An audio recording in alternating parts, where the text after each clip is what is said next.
Assigned to cover the one-year anniversary of Haiti's earthquake, I arrived in the country not knowing exactly what I would see or feel.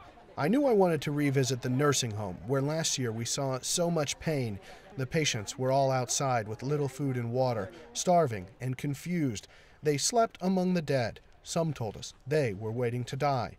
A return to the home found improvement. A water truck was filling up a tank in front of the building as we pulled up.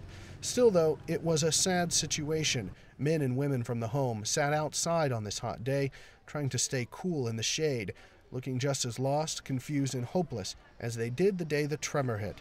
At least they are alive, receiving water and food. It may surprise you to know almost daily bodies are still being recovered. On Friday, 2 more were found in a downtown building. There are very few attempts to identify them. It's been too long, and the list of missing too great.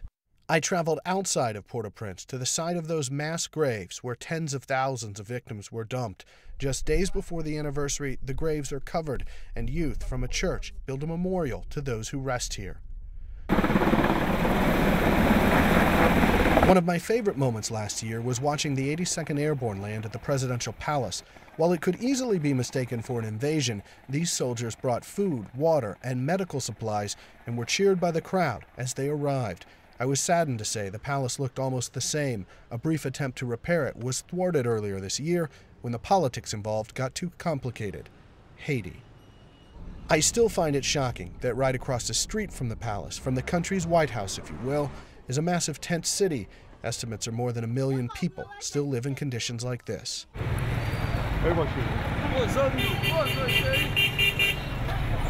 But it wasn't just places I wanted to see. Last year, the best way to get around was on motorcycle, and I developed a close bond with my driver. It was a pleasure to see him once again and know that despite losing his house, he's still surviving. Okay, that's good. And I'll show you the girl. I showed him pictures of my children. He hopped on his motorcycle to meet his wife and kids, something we never had time to do last year. What has changed in Haiti over the past year? Not much. Sure, most of the bodies have been removed and rubble cleared from the streets, but there's been very little rebuilding. Now the cholera outbreak and political unrest threaten to derail what little progress has been made, which means these people who've been suffering for years will likely suffer for years to come. Rich Matthews, The Associated Press, Port-au-Prince, Haiti.